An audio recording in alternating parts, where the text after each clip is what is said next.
Hello and welcome to American Friction, the best US politics podcast ever, and that is a scientific fact. Another scientific fact is that I am Jacob Jarvis. You are, and I am Chris Jones.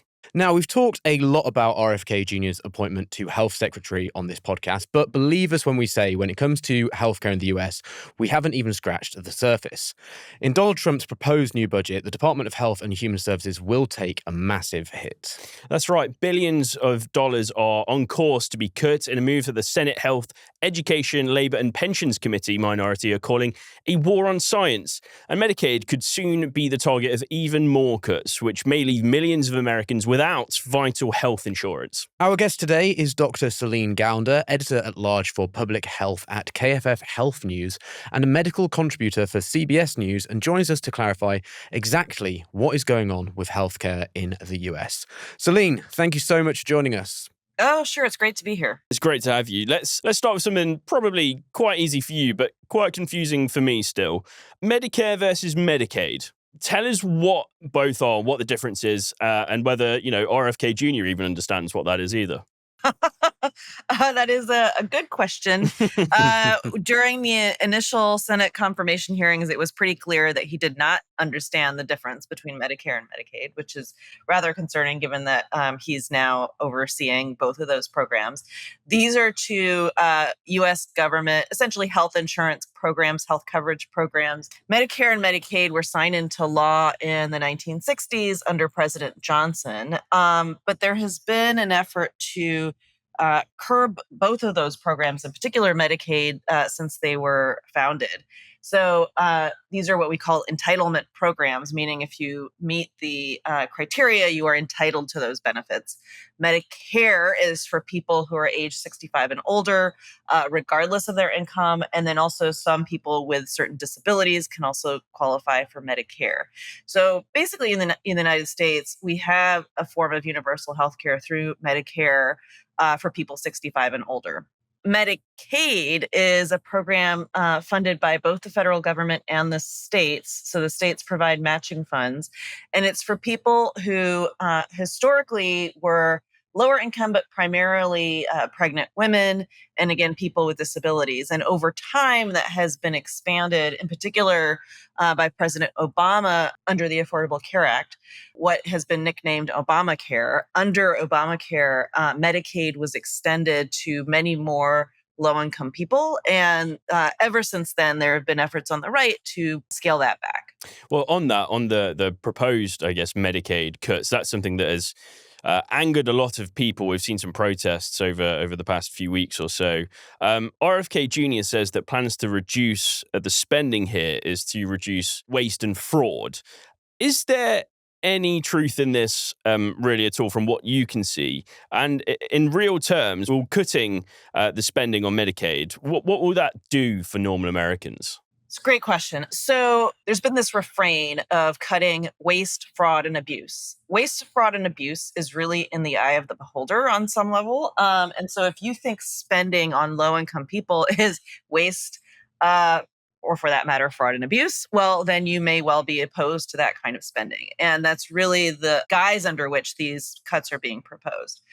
I think this is going to cause very real harm to many people, including constituents of some of the conservative senators and congressmen who are advocating for this. In fact, Senator Josh Hawley from Missouri, a red state, has said that the proposed Medicaid cuts are morally wrong and potentially suicidal, understanding that many of his constituents are now dependent on Medicaid for healthcare coverage. And it's estimated that some 20 million people or so gained healthcare coverage under the Affordable Care Act. That was through a combination of Medicaid and private insurance plans, commercial insurance plans that were made available through a special marketplace.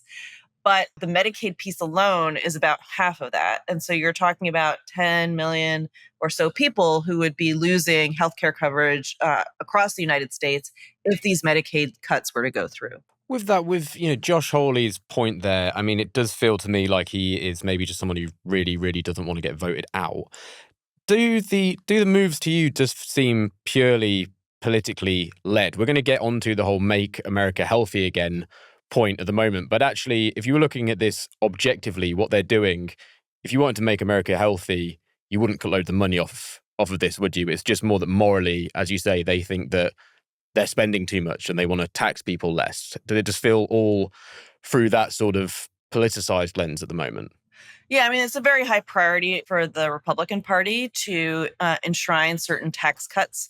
And the only way to do that is by cutting a certain amount from total spending. And because Medicare and Medicaid are such a huge fraction of the US government spending, you really cannot achieve those tax cuts without targeting, in particular, Medicaid. Medicare is really close to impossible to make those cuts from. So it leaves it to cutting Medicaid. And it's pretty clear that's what the number one priority is. With this desire to make America healthy again, as they're calling it, how healthy or unhealthy is America? What statistics should we be looking out for there? Well, look at our obesity rates. Some 40% of Americans are considered obese, and then many more are considered overweight. So it might be something around 25% or so of people who are normal, healthy weight, or perhaps less than that. We have extremely high rates of diabetes, of high blood pressure, and all of those three, the high blood pressure, the diabetes, and the obesity, lead to other complications down the line, whether that's heart attack, stroke, chronic kidney disease, eventually leading to the need for dialysis, fatty liver disease, which can eventually cause cirrhosis and liver cancer. Numerous other cancers have been linked to obesity. So many of our health problems are driven by these, what we call metabolic conditions. And so in that sense, yes, the MAHA movement has something that they're right about, those underlying causes.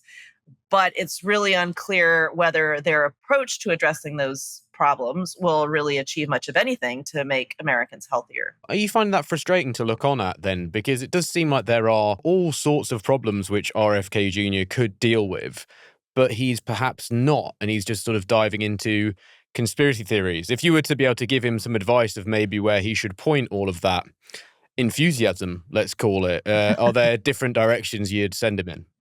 Well, so for example, let's take the whole fluoride debate. I think fluoride has essentially become a signpost for your political ideology. It has nothing to do really with the fluoride. So we add fluoride to our water to a level of 0.7 milligrams per liter as per CDC recommendations, although now RFK Jr. has ordered the CDC to stop recommending that, even though we should not be following his medical advice. But there are many places where fluoride exists naturally. And that's actually how we discovered that fluoride strengthens the teeth. It was in places where it occurred naturally. And there are places, for example, in Texas, where the levels of fluoride naturally are 3 to 5 milligrams per liter. Now, if they were really concerned about the toxic effects of fluoride, wouldn't they be talking about removing or reducing fluoride levels down to 0.7 or below in those areas? No, they're not talking about that. Yeah. Why? Well, because that would cost money, right? And you look at this whole food dye debate.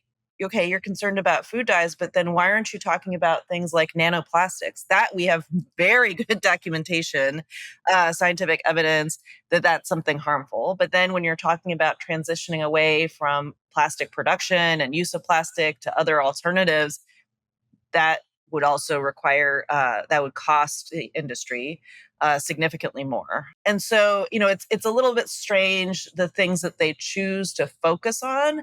We know much of our health issues in the United States are also related to what we call social determinants of health.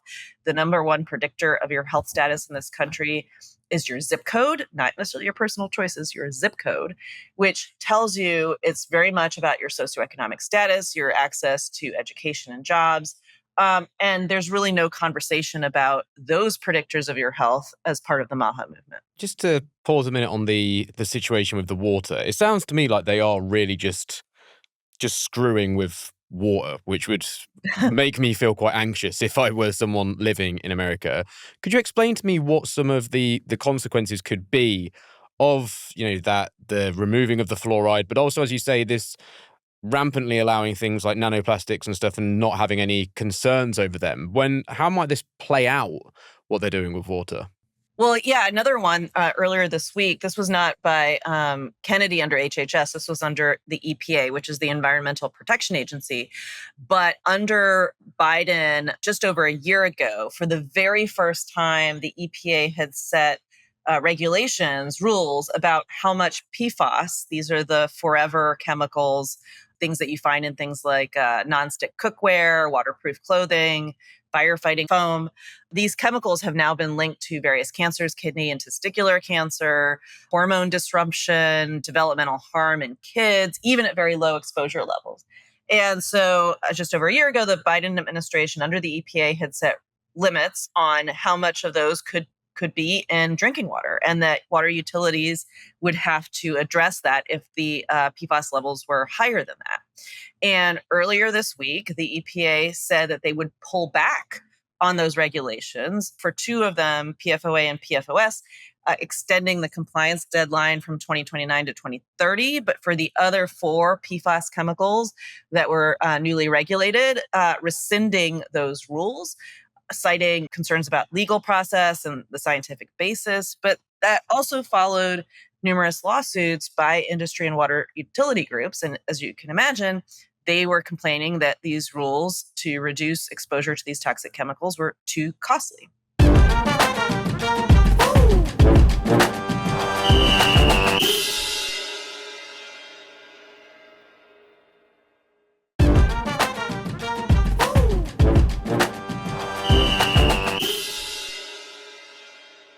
It seems like a good point to talk about RFK Jr. I mean, you mentioned a minute ago that we shouldn't be taking his. Well, he said that we shouldn't be taking his medical advice. How for someone like yourself, how shocking is it really to hear the health secretary say something like that quite so brazenly? It is quite shocking. At the same time, I think it really demonstrates he comes at these issues as a true libertarian. In other words, you do what you want, what you think is right for you. We'll present you with the information and then you make your decision. The problem is when you're talking about these issues, there's twofold. It's how many people have the time and expertise to review all the data and to make educated decisions for themselves. I mean, do I do that for climate change? Do I read all of the original data to understand that? No, I trust people who I think are experts based on certain criteria for what does it mean to be an expert, having had the training, the experience, certain external validators of their expertise. I don't have the time to go back to the original literature. I can do that for health and medical journals, for public health science. So I do it in that space. But most people can't do that for themselves. And so when you're telling people, oh, forget the experts, go try to figure this out yourselves, most people, what they end up doing is looking for things that validate their pre-existing opinions. So that's problem number one. Problem number two is libertarian public health is a complete oxymoron. The whole idea here is that sometimes you need to do things that are in the interest of the public health, not just your health. And I think vaccination is a very good example of that. And as somebody who is leading our public health agencies now, to hear somebody say something like that is really disturbing. As a health professional, as a doctor, have you noticed people maybe being more hostile towards yourself or not listening to you as much? Have you felt that change, and how has it felt over the last few months? Well, we've seen this increasing resistance to expert opinion, expertise, even prior to Trump being reelected. We saw this prior to him being elected the first time.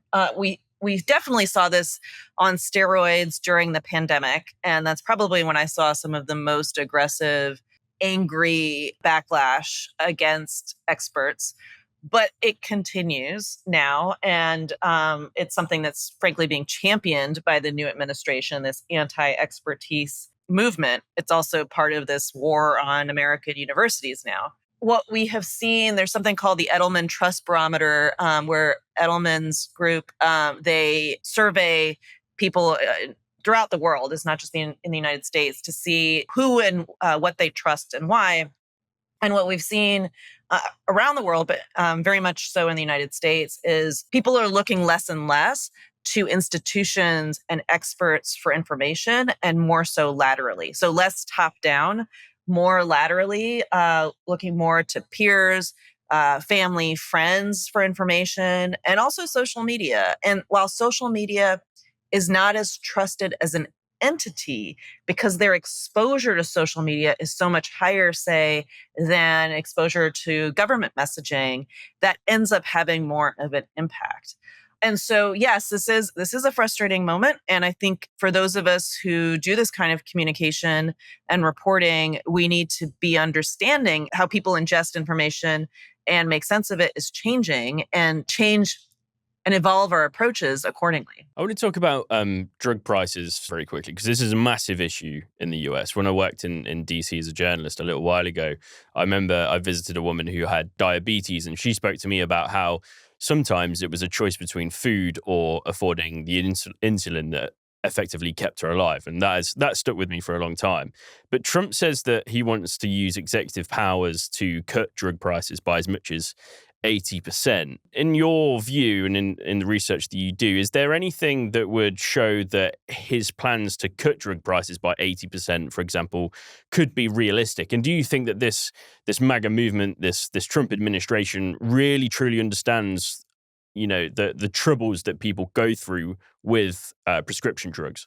Yeah, so it's an empty promise. Right. But he's getting the political benefit of making that empty promise. And so he did the same thing during his first presidency, issuing executive order, this most favored nations policy. And what essentially that means is that US prescription drug prices would be capped at the lowest level they are in other developed countries. So, for example, insulin may cost about $100 a month here in the United States. In France, about $10 a month. Yeah. And so that would cap insulin at $10 a month in the United States. But when he issued that executive order last time, that was contested in the federal courts and did not hold up. And it's going to be the same thing all over again, a replay of the same. And yet he's getting the political credit for having issued this when there is no likelihood, no risk, no skin off his back for issuing that. And it was only fairly recently, under the Biden administration, when he signed in the Inflation Reduction Act, that government health insurance programs, Medicare specifically, finally got the authority to negotiate any drug prices. Up until now, they could not do so.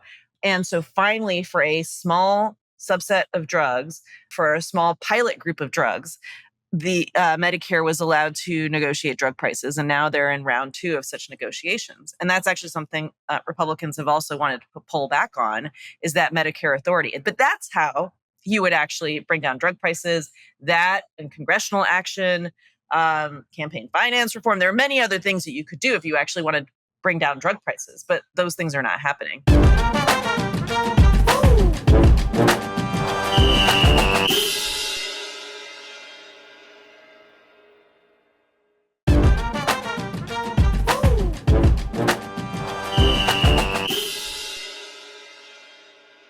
What good work of recent years are you kind of most worried about being completely rolled back here? And on that, Joe Biden gets a hard time, and for right or wrong, for all sorts of reasons. But sometimes people maybe look back on his presidency and seem to not quite realize what was actually going quite well or quite bad. I think it's hard for people to necessarily gauge that. So, has there been progress in recent years that you are worried about now that is going to just completely fall back? And I mean, I don't know, what era are we falling back to? It feels like almost like Victorian times based upon the removal of any fluoride in water. Gosh, wow. I think we were coming out of the pandemic under the Biden administration. I think there was a clear understanding that people need certain safety nets to function. And we were able, I think, in the developed world to navigate the pandemic fairly successfully in terms of our economy. We suffered much less than other countries. Now, we also had higher death rates, actually, than other countries than would have been predicted based on many of the resources we have. But I think we came out of it, at least some of us, having learned, gosh, we need some of those safety nets more. Things like paid sick leave, paid family medical leave are essential. Having healthcare coverage is really essential. We also saw increased investment in certain areas for pandemic preparedness coming out of the pandemic, all of which is being cut now because COVID's over, quote unquote. And I think it's really unfortunate because there will be another pandemic, whether it's H5N1 bird flu or something else. And I really fear that next time around, people will not be willing to do anything to mitigate the risk of exposure and transmission and to get vaccinated, that it will be a very economy only approach to navigating that. Well, with that, so Trump withdrew America from the World Health Organization. He's also withdrawn gain of function research. That's something that I'd be lying if I said I totally understood. So if you give me a little bit of insight of what's going on there, that would be helpful. But I suppose overall, is Trump making the chance of another global pandemic actually more likely? I know it's inevitable that at some point there will be something that spreads in some ways, but is Trump increasing the chances of that happening? Yes, is the short answer. What is gain of function research? That is when you are studying viruses or bacteria, various infectious pathogens, and you're looking at what happens when they become more virulent or transmissible. And so you may be making certain changes in the virus to study those properties, perhaps changing the genetics of the virus, mutating the virus intentionally to study that and to figure out what does that mean for countermeasures. So like what medications might work, what vaccine strategies might work. There's only so much you can do theoretically with modeling and various other approaches to make those determinations. So there is value in that research. It obviously needs to be very tightly regulated, and there needs to be a lot of safety controls in place to prevent that leading to a pandemic. And, it's unfortunate that the whole lab leak conversation has distracted from really what we need to do is take measures, take precautions to prevent either a lab leak or zoonotic transmission, which is where you have transmission from an animal. The zoo, it's the zoo in that word. So from an animal into humans. Basically, every new emerging infectious disease we know of has come from animals, whether that is HIV, tuberculosis back in the day from cows, cattle. Now we're seeing that with various strains of the flu, of course. And so historically, that's been where they've all come from. And so I think we should pay attention to that. And what are the things that are promoting increased risk there? Well, it has to do with climate change. It also has to do with how we domesticate animals, and H5N1 bird flu may well become a pandemic flu eventually as a result of those practices. And so if we really want to be preventing the next pandemic, those are the things we need to be paying attention to, as well as investing in the countermeasures, including the antivirals and vaccines to control it if that were to happen. And those very programs are being cut right now. I just don't know how RFK Jr. has so much time for conspiracy theories when there's so much actual, real, interesting stuff he should probably be trying to learn about. But maybe that's why I'm not health secretary. Celine, thank you so much for your time. My pleasure. Great to be with you. Listeners, we've been doing this podcast for more than a year now, and we want to keep going so that we can have more conversations just like the one that you've heard. If you like what we do and you want more from us, there's a really easy way to help. Back us on Patreon. For just £3 a month, you'll get all of our episodes first and ad-free. And for £5 a month, you'll get access to our merch and our Patreon chat community where you can talk to us and each other directly so that together we can better understand the goings-on of US politics. Go to patreon.com/American Friction to find out more. Go and do that right now. So, I'm Jacob Jarvis. He is, and I'm Chris Jones. And you've been listening to American Friction. That's right.